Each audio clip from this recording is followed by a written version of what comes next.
វាជារឿងធម្មតាហើយដែល consumer camera របស់យើងភាគច្រើនគឺមាន default setting មួយដែលផលិតរូបភាពមកមិនច្បាស់ពេកដូចទៅនឹងគុណភាពវីដេអូដែលផលិតចេញពីកាមេរ៉ាទូរស័ព្ទដៃនោះទេដែលពេលខ្លះយើងក៏ត្រូវការឲ្យរូបភាពរបស់យើងមានសភាព sharpness ស្តៀងទៅនឹង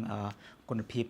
វីដេអូទូរស័ព្ទដៃផងដែរដែលយើងអាចប្រើនៅមុខងារ blur នៅក្នុងកម្មវិធី DaVinci Resolve បានផងដែរនៅក្នុង blur palette យើងសង្កេតឃើញថាមានផ្នែក3ផ្នែកគឺយើងមានផ្នែក blur ដែលជាមុខងារធ្វើឲ្យ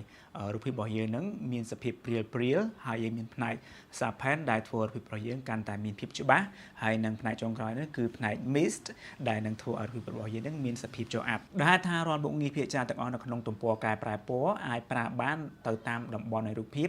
នោះក៏មានន័យថាមុខងារ blur មួយនេះអាចដើរតួជាមុខងារមួយក្នុងដំណាក់កាលទី2ផងដែរដោយអ្នកប្រើប្រាស់អាចធ្វើការចាក់ blur ទៅតែតំបន់ណាមួយក្នុងរូបភាពបានជាមួយមុខងារ Windows ក៏បានផងដែរផ្នែកនីមួយៗនៅក្នុងមុខងារ blur គឺត្រូវបានរៀបចំឡើងដោយមានបំពង់ពណ៌ចំនួន3នោះគឺក្រហមបៃតងនិងពណ៌ខៀវដំបូងគេនេះយើងឃើញមានផ្នែក blur ដែលមុខផ្នែក blur នេះគឺវាស្តៀងទៅនឹងការចាក់យើងចាក់ Gaussian blur ដែរដែលវាធ្វើឲ្យរូបភាពរបស់យើងមាន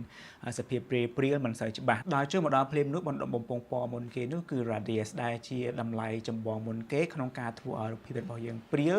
ឬច្បាស់ដែលតម្លៃដើមនោះគឺ 0.50ហើយបើសិនយើងទាញតម្លៃឡើងលើនោះមានន័យថាយើងកំពុងធ្វើឲ្យរូបភាពមានភាពព្រាលហើយបើសិនយើងទាញតម្លៃចុះក្រោមនោះមានន័យថាយើងកំពុងទាញឲ្យរូបភាពមានភាពច្បាស់ហើយដែលតម្លៃ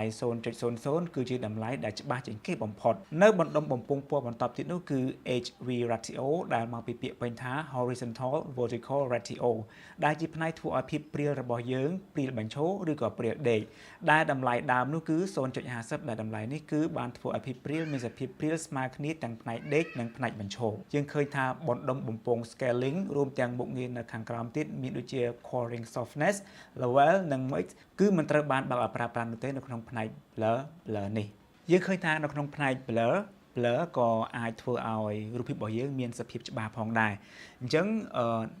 នៅមុខងារ blur sharpening នេះគឺធ្វើឲ្យអ្នកប្រើប្រាស់កាន់តែធ្វើការបានស៊ីជម្រៅបន្ថែមទៀតជាមួយនឹងមុខងារ sharpening នៅក្នុងនេះយើងឃើញមានបណ្ដុំបំពង់ពណ៌ radius និង HV ratio ដដែលទេតត្រង់ថាកម្មវិធី DaVinci Resolve បានបើកបណ្ដុំបំពង់ពណ៌ scaling ឲ្យយើងមួយទៀតដែលមុខងារនេះនឹងធ្វើការគុណតម្លៃ radius របស់យើងបន្ថែមទៀតឲ្យកាន់តែច្បាស់តែបើសិនតម្លៃ radius របស់យើងនៅត្រឹម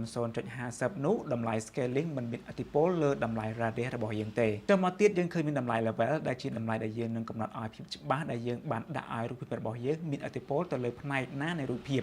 ដែលនៅត្រង់នេះបើសិនយើងនៅត្រឹមតម្លៃ0នោះមានន័យថាតម្លៃនៃភាពច្បាស់គឺនឹងធ្វើការចាក់ទៅគ្រប់ផ្នែករបស់រូបភាពតែបើយើងបង្កើនតម្លៃនេះឡើងនោះមានន័យថាភាពច្បាស់របស់យើងគឺនឹងចាក់ទៅតែផ្នែកណាដែលត្រូវការភាពច្បាស់ប៉ុណ្ណឹងឯងដូចជាផ្ទៃពីខាងក្រោយដែលមានសភាពព្រាលស្រាប់គឺមិនត្រូវបានដាក់ភាពច្បាស់របស់យើងចូលបន្ថែមនោះទេបន្ទាប់ពីបានកំណត់ភាពច្បាស់នៅលើតំបន់ដែលពិតជាត្រូវការភាពច្បាស់ហើយនោះតម្លៃ coring softness នឹងធ្វើការលាយបញ្ចូលគ្នាកុំឲ្យគម្លាតនៃភាពច្បាស់និងភាពព្រាលនៅលើតំបន់ដែលមិនបានចាក់សភាពដាច់ពីគ្នាខ្លាំងពេកដែលយើងអាចហៅបានថា blend បញ្ចូលគ្នា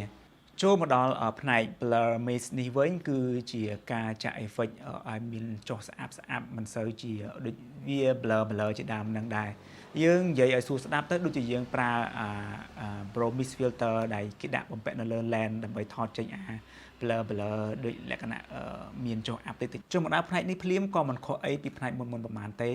តត្រង់ថាផ្នែកនេះគឺមិនអនុញ្ញាតឲ្យអ្នកប្